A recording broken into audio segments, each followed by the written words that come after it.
Mielestäni neuroepätyypillisyyden negatiivinen leima pitäisi poistaa ja sen sijaan nähdä neuroepätyypillisyys osana ihmisten persoonallisuutta. Mut hei! Mitä on neuroepätyypillisyys? Neuroepätyypillisyys, eli nepsy, eli neuropsykiatrinen kehityshäiriö. No joo, mut mitä se on? No se on laaja kirjo erilaisia diagnooseja, kuten ADHD:ta, autismia ja Aspergeria. Kaikki tää johtuu aivojen rakenteellisista ja toiminnallisista poikkeuksista. Tämä vaikuttaa ihmisen käyttäytymiseen, kommunikaatioon, vuorovaikutukseen ja tunteiden säätelyyn. Usein nämä neuroepätyypilliset ihmiset, keistä mä käytän kuvausta nepsyt, luokitellaan epänormaaleiksi, epätavallisiksi ja jopa häiritseviksi. Sitten kulkee tää leima otsassa. Neurotyypilliset ihmiset luokitellaan taas normaaleiksi. Mut mitä se normaalius edes on? Tässä mä vaan mietin. Eikä nämä nepsyt voi itse siihen vaikuttaa, ovatko he nepsyjä vai eivätkö he ole nepsyjä. Tää kaikki periytyy vanhemmilta geenien mukana. Ihan yhtä lailla kuin silmien tai hiusten väri. Ei siihen voi itse vaikuttaa. Suomen väestöstä noin 20% on nepsyjä, eli 1/5, eli 1/5 on neuroepätyypillinen. Ja nämä on vain diagnosoituja lukuja.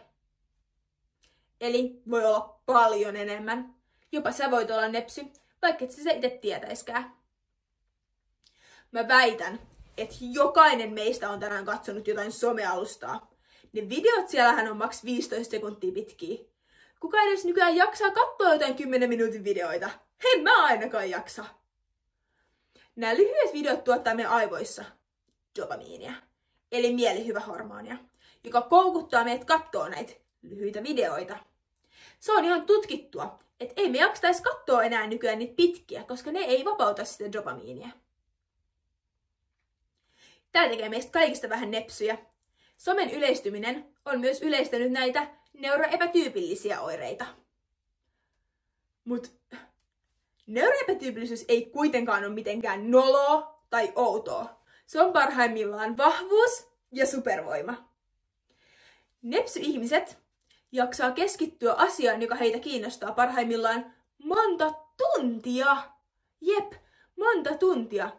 Ja nepsy-ihmiset on myös todella hyviä lukemaan ihmisten tunteita, vaikka he ei välttämättä osaa omia tunteita ollenkaan ilmaista tai sanoittaa. Mutta ei se ole aina ihan helppoakaan olla nepsy. Neuroepätyypillisyys tuo elämään myös paljon haasteita. Ja siksi meidän pitää ymmärtää näitä nepsy-ihmisiä.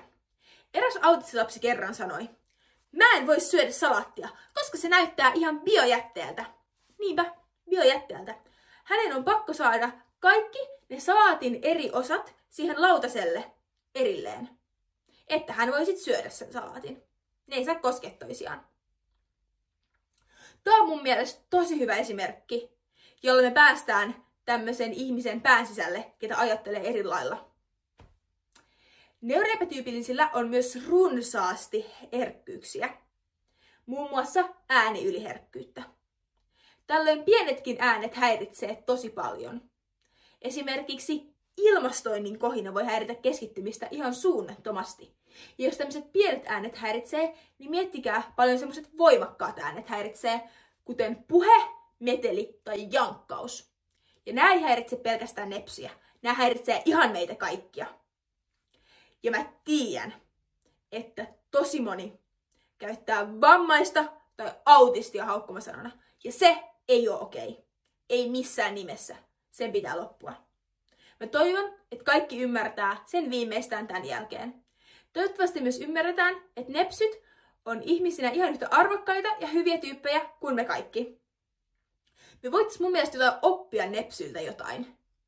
Esimerkiksi heidän rehellisyydestä tai avoimesta maailmankuvastaan.